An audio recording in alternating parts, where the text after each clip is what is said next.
Before I came to St. Mary's here in Americas, I served 2 years at St. Teresa in Grovetown, outside Augusta.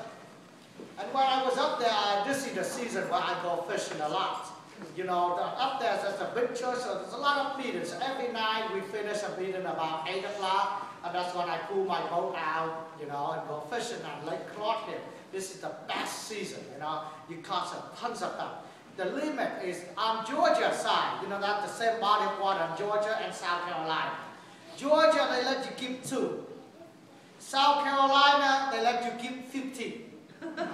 So I always, and they allow you to just use the same fishing license because the body of water is in together. So I always drive past the bridge, park my boat on the South Carolina side.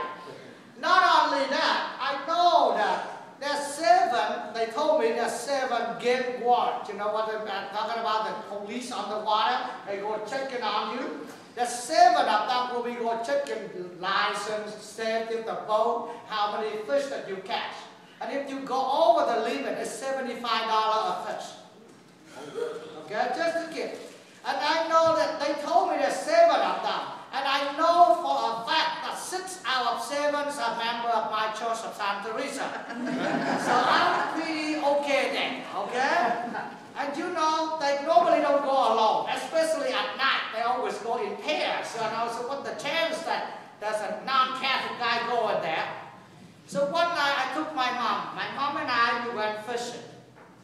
At that night, about 2 hours later, that's, you know, the 75-quart cooler, we filled 2 of them. You talk about almost 100 of them here, okay?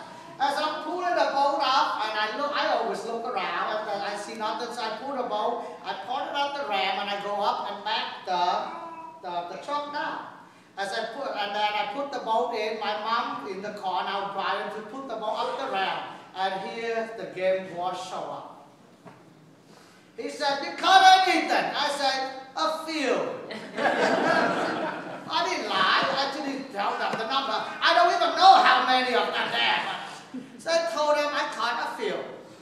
So he said, "Can I see it?" I said, "Sure." What else can I say, right? So he climbed up on my boat and he began counting. And I recognize him as a guy who sits on the 4th row and go to Mass on every Sunday. The problem is he doesn't recognize me. Because every Sunday this is how he sees me. And I was in a short and a sleeveless t-shirt. So I'm going to try to make him know that it's me, Father Martino here. So as he kept counting the fish, right? And I'm thinking of myself, $75 a fish.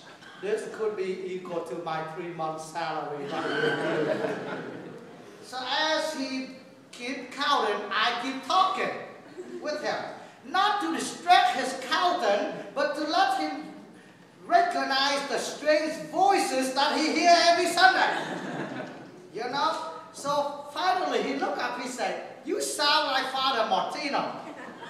I said, "Yes, I am Father Martino." He said, "You see, Father, I thought it was you, but I was not sure." So he stopped counting. He said, "Father, have a good night." Oh, I feel God. Thank you, Jesus. Thank you, Jesus. At that time, I have to tell the truth. Well, there's another cooler behind the boat. So I told him, "Well, I got another cooler of fish behind I hid me over there." He said, "Father, didn't hear anything, didn't see anything. Have a nice night." Now, when I saw that game warrant, why was I not happy? I should be happy, right? He's there to protect me. But I was not happy. I was uneasy. I was not at peace because I knew I have done something wrong. If I didn't do that, I would say, "Hey, good to see you. How you doing?" You know, like I was worried because I recognize I have done something wrong. Even he is the guy that I know, and he knows me. Isn't that what happened in today's gospel? The 2 disciples on the way to Emmaus recognized Jesus in the breaking of the bread, and I did give that homily on how in the breaking of the bread that we recognize Jesus really among us.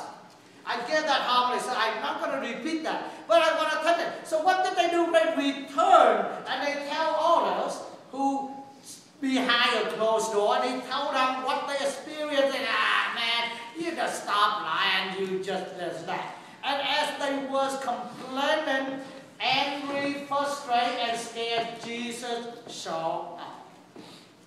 And the same word that he said every time he rose from the dead, what did he tell them? Every time he appeared, he said, peace be with you. But unlike every other time, this time they scared. They thought it was a ghost. Not that they don't know him, but because they've been sitting there and said that you two are liars, you don't know what you're talking about. They was worried. They was not at peace because they know they have done something wrong. And he told them, oh, this really mean. They said, oh, no. You see how when we do something wrong and people confronted us with it, what do? We pull into the stage of denial. Right? Human psychology.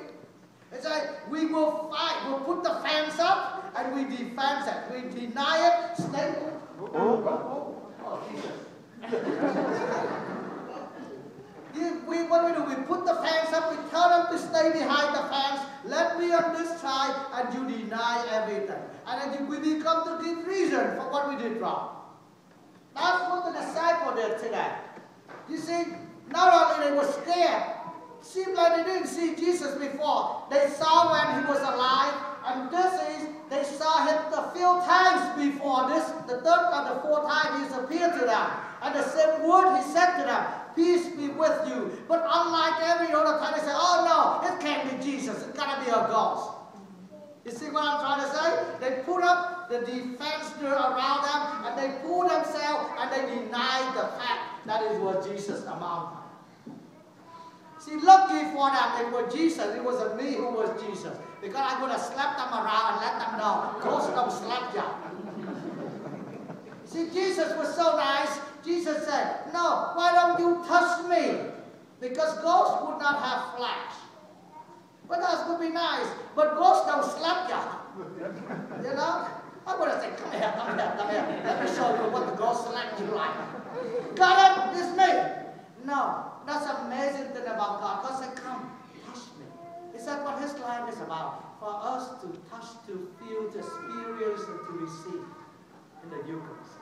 And by that time, you know, they was not very happy either because they said they was talking bad about it. They was denying it. They know it was a fact now, but they keep denying it. But that's what Jesus brings you and me. And now I talk from the human point of view, from a fishing trip to the gospel. Now let's take a look at all of us sitting here. Isn't that we do the same? Right? Why are we not at peace? Because we did something wrong. Could be to our spouse, the children, could be to your parents. You know, when you did something wrong and when mom and dad or your friend, your spouse asked the question, what do you do? Oh, no way. You know, no, that couldn't happen. How dare you ask me that? Well, what you mean, how dare you, I asked you that? Well, how dare did you do that? That's the question. Not how dare you ask me that. You see, but that's who we are. We stack ourselves, we denial, and we attack.